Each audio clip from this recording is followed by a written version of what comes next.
Hello, everybody. Happy Friday night. By the time most of you watch this, it'll probably be Saturday morning, but it is just past the stroke of midnight for me on Friday night, very late over here, and it's time to go ahead and talk about it.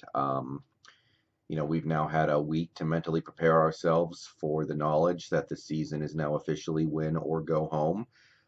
You only get one chance at each game. You lose one game, no matter how close it was, no matter how what the circumstances were of the loss. If you lose, you are done, and it can be stressful. It can be stressful as a sports fan, but I think we're all kind of used to it by now. So the Seahawks, as we knew, as soon as the game went final last week, will be traveling to Philadelphia to play the Eagles Sunday afternoon. We are the final game, which actually, in my opinion, is probably really good for us as well. I like going last. I like having the extra day to try to get some of these players ready to go.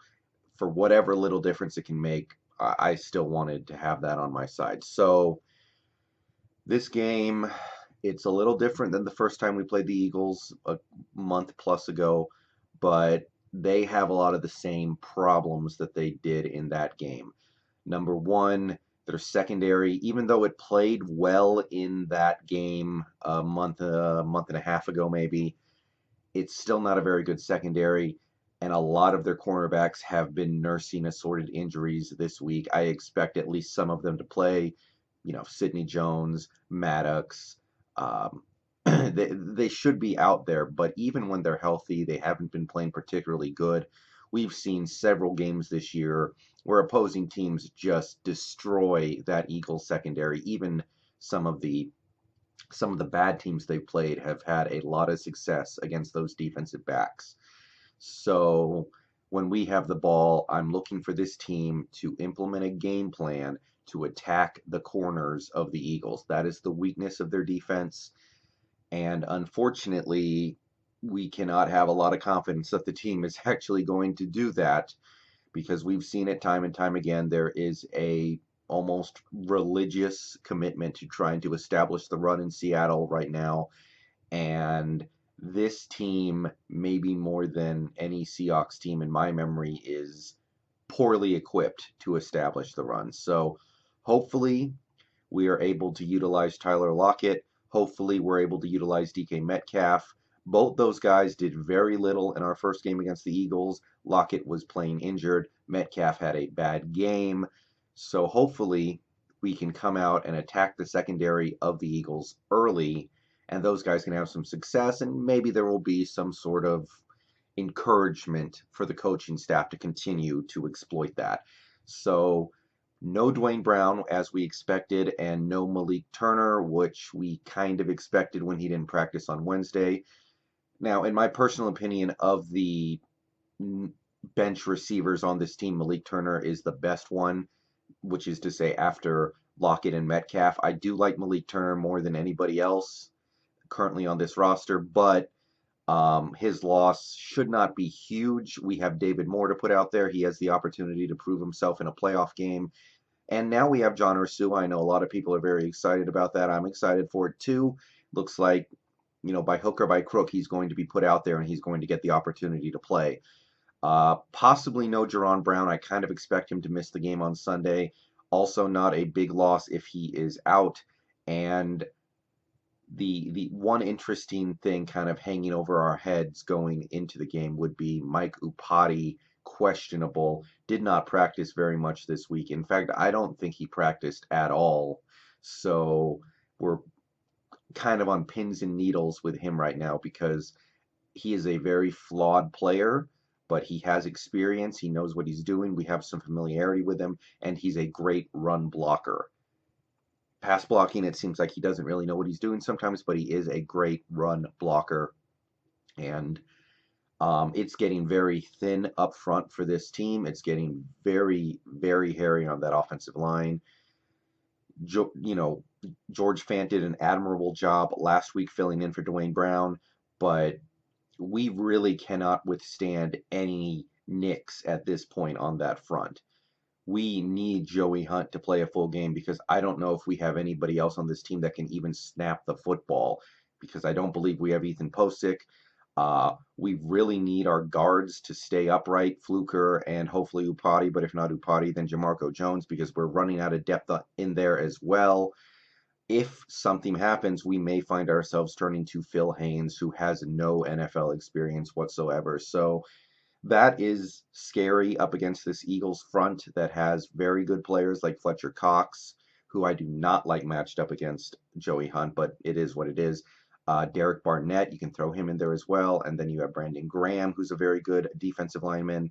That is the strength of that Eagles defense, and it might not be fun watching this offensive line, which is being held together by duct tape and baling string against that front. But if we can find a way to scheme a pocket for Wilson, if we can find a way to get him on the move, then I feel pretty good about our ability to attack that secondary. The only concern I have is we are playing on grass, and I think a lot of Seahawks fans know that we do not play well on grass most of the time.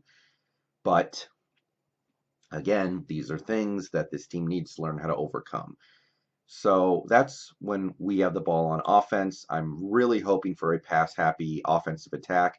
I like Travis Homer. I'm really excited about what he showed last week. I'm excited to see what Marshawn Lynch can do this week, but I believe that the path to putting up a lot of points against the Eagles will be through the air. The good news is that we don't necessarily have to score a ton of points to win this game, because the Eagles have a lot of the same problems that they did when we played them the first time, which is they don't have a wide receiver who can take the top off the defense, which means that their offense is stuck in a 20-yard box. They can hit players for short gains and medium gains, but they have nobody who can make the safety be afraid. They have nobody who can make the safety hang back and have to protect against the deep ball. Their best receiver is Greg Ward, who I think was a quarterback at Houston for several years before converting to receiver for the NFL. No Aguilar, we know that. No Jackson, obviously, we've known that for a while. Jeffries on IR. And just as a kicker on top of it, I don't expect Zach Ertz to play. He's technically questionable. It's possible he plays, but I expect him to miss the game. That is their best offensive weapon right now, and it leaves the Eagles without their four best pass catchers. So their offense, which was already working with a huge handicap, is now even more handicapped because they're down to Dallas Goedert as their best receiving option, along with probably Miles Sanders out of the backfield. So that is a big blow to an offense that has been limping along for quite a few games now. And then you add in no Brandon Brooks, their best guard, and possibly no Lane Johnson. I have no indication of whether or not Lane Johnson will play on Sunday. I kind of expect him not to, but that could go either way. But he is their best tackle. And if they're missing Johnson and Brooks, the right side of their offensive line should be prime for pass rushers to get through. So that puts them at a big disadvantage against our defense, which looks like it will have Jadeveon Clowney, which is big, and Quandre Diggs, which might be just as big. Very, very pleased that Diggs hurried back from his high ankle sprain and was able to actually get on the field this quickly. I did not expect that at all. I was thinking he might return in the second round at best. But with those two guys out there, this defense has no excuse to not handle their business against an offense that is missing this many players. Now, what I will say for the Eagles and why this could get hairy is, number one, they at least have the running backs. Miles Sanders is a go. Jordan Howard should be ready to go. And now they have Boston Scott, who played well to clinch their playoff spot in Week 17 against the Giants. So they do at least have their running backs, so they could go run heavy in this game and possibly create some problems for a Seahawks run defense that really hasn't played that well lately. And most importantly, Carson Wentz is playing better now than he was when we first played the Eagles. He was in the middle of a rough stretch when we played him the first time, and even though he had every excuse to play poorly, he was still doing things that a good NFL quarterback should not be doing. He was missing passes.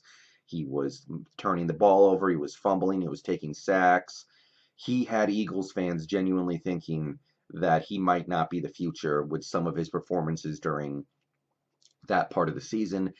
He's been a lot better since. So we do have to take that threat seriously. And if we come out there on Sunday with either a bad game plan or an offensive line that just gives us no opportunity to make plays, then we may have to deal with some, at the very least, late game drama because Wentz is playing better football now. And, Carson Wentz will never be the best quarterback in the league because he's not accurate enough. I know that even when he's on his game, he is not a very accurate quarterback, but he does have phenomenal athleticism and he has tremendous tools and he can make plays. And he has proven over the past few weeks that even with no receivers to work with a bunch of nobodies, he is able to make some plays down the field and put up some points.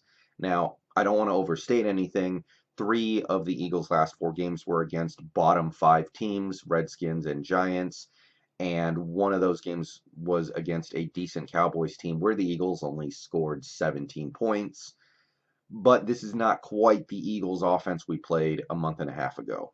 They are doing things a little bit better than they were in that game. So I feel pretty good about this game. I think we can win. I think we could win even without airing it out on offense. I think we could, you know, if you're like me, you are thinking back to that wild card weekend playoff game last year against Dallas, where we came out with a bad game plan that involved a lot of running the ball into the line of scrimmage and punting.